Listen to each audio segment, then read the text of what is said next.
Now that you've finished the grinding phases, you'll want to get to the polishing phases. An important difference between the grinding phases, where you're only using water as your lubricant, with the polishing phases, you're actually going to use some additional lubrications, which actually will have some grits in them. And you can see each of these bottles have some of the different fluids that you'll use for lubrication and or for polishing. And the particles in them range from like 6 microns in diameter to about 1 micron for our finest. Okay? But another important difference is that you will no longer use the support disc. Instead, you'll have these rigid plates for the polishing steps, where these rigid plates can be reused multiple times. And so, as you can see, we'll have a bag that they'll be in, and so you want to make sure that you're keeping track of them. So each time you use it, make sure to add a tally mark to it. And then once it gets to 20, let the TA or professor know, and we'll get you a new one so that way we can restart the count with a fresh bag. 20 is the maximum usage for these systems. All right?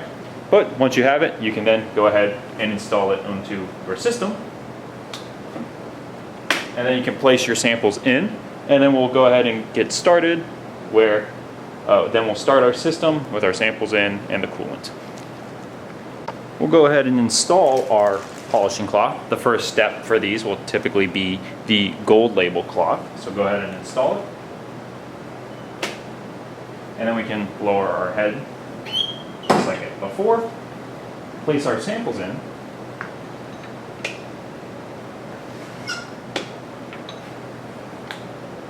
Okay. And then this time, make sure that you're making sure that you're following the steps.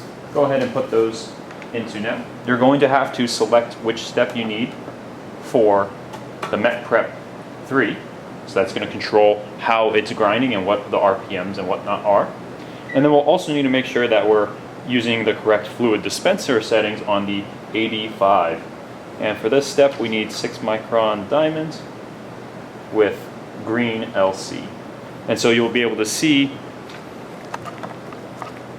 just as we discussed before, we can see on our LCD on the screen, we can use our selection arrows to change which setting we have.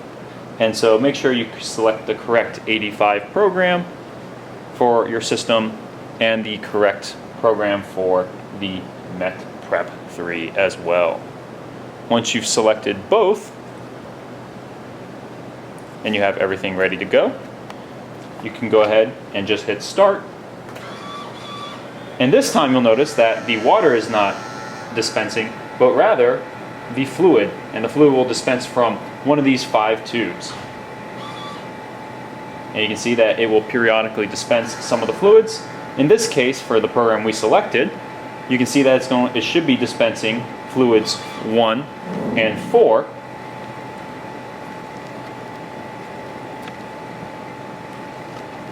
It should be dispensing fluids 1 and 4 because these 2 buttons are lit up. And if we zoom into the fluid dispenser, you can see that occasionally we'll get some drips from both of those fluids.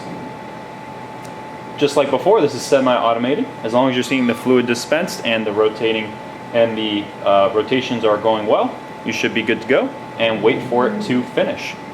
If the fluid isn't dispensing, please contact an instructor or TA.